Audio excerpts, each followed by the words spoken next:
So I wanted to make a small introductory video of my Mosin Nagant, and just the Mosin Nagant series in general, in case this is useful for anyone, any of my American friends that are looking to get themselves a fun piece of history for really cheap. The Mosin Nagant was actually a rifle that was developed back in the late 1800s, and then it was revisited a few times around about the First World War, I believe, and a couple of things were upgraded on it. But between the late 1800s and all the way up until the Vietnam War, I think they said that they were seeing the Vietnamese using some of these as well.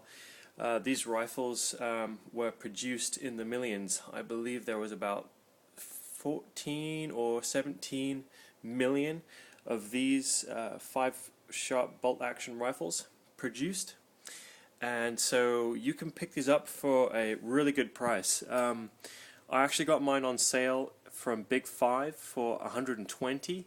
I think they regularly go for at about 160, 180, but it really depends on where you get them from and also the condition. You can sometimes find these online for about $69, but I wouldn't recommend it because you really don't know what you're getting. The great thing about going to the store and picking these up is that you can really take a good close look at all of the stock and making sure that there are no cracks, that it's in good condition. This is actually what they call a laminate stock. It basically has been polished and being looked after really well. This is $20 more than the regular cost that you normally find. Just the regular stock doesn't have this kind of shine to it. And they're usually not as good condition.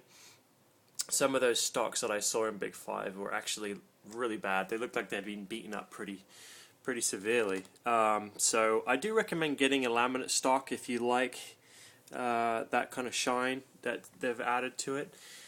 Just makes it look a little bit more appealing, in my opinion. But I wanted to go through a few things to keep an eye out for when you are looking at getting a Mosin Nagant. Firstly, I would definitely just run over the whole stock and just make sure that it's in good condition. If they're going to have 10 of these in stock and they're all going to be the same price, you might as well get your money's worth and get the best one that you can find. So I do recommend, if you don't like one, ask them to get another one out. It's really your choice. So grab another one. I did notice you may not be able to see it, but I did notice on a lot of the stocks there is this. It looks like a crack, but it's too fine and too straight for it to be a crack. That's not uncommon. I've looked at probably 4 or 5 Mosin Nagants, and you can probably just see that very faint hairline there.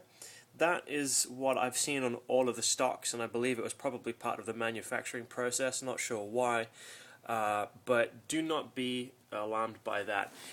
Also, a lot of people on YouTube are going to be saying to keep an eye out for any cracks around the bolts that are keeping the stock together. There's a lot of pressure in the barrel, obviously, in the chamber, and some of that can actually cause the wood to crack. So the first thing to keep an eye out is just to kind of run through the whole gun and just make sure there's no cracks. Nothing is, out of place. Secondly, and this is completely personal preference, but it's nice. This is actually a 1928. I don't know if you're going to be able to see any of the details on here. My camera's not that good. I'm using my iPhone. Anyway, you'll see that there are some serial numbers. There's going to be a serial number right here that you might be able to just see there.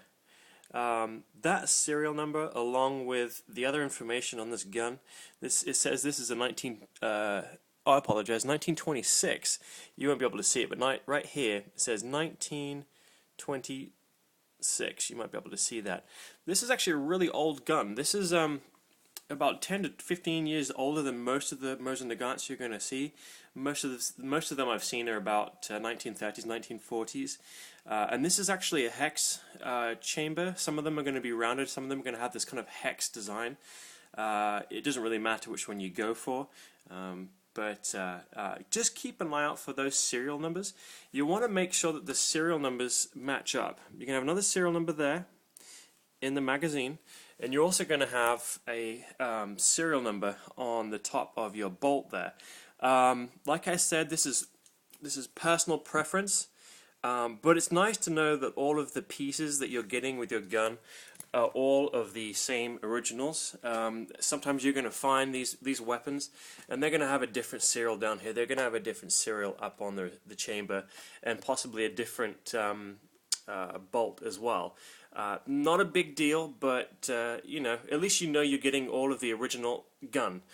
The other thing as well is that you may find that the scoring, the stamp that's put on the gun, is a really shoddy job, and it's gonna either be the original, which you can just see there.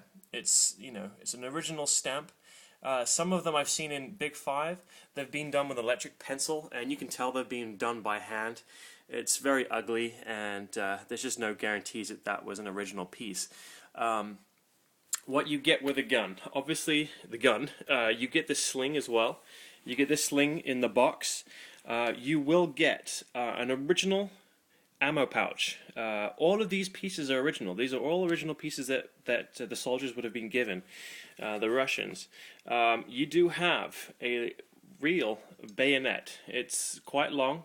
It's not rounded. It's actually got this kind of star shape to it, and it's not sharp either. It's kind of got a bit of a flathead screwdriver, just like a flathead end to it, a tip.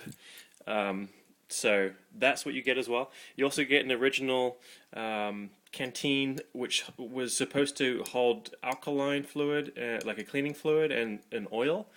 And you also get a little pouch as well that will house tools that would be used to make adjustments to the gun. So with all that being said, if you're looking to get a Mosin Nagant, those are just some things to keep an eye out for. You will get all of this. You would like to look for any cracks in the gun, and potentially any problems that may arise. Definitely look for those serials if you can. And just, overall, just make sure that the gun's in good shape. And next I'll go ahead and show you a bit more of the workings and what I've found out from my first time using the gun.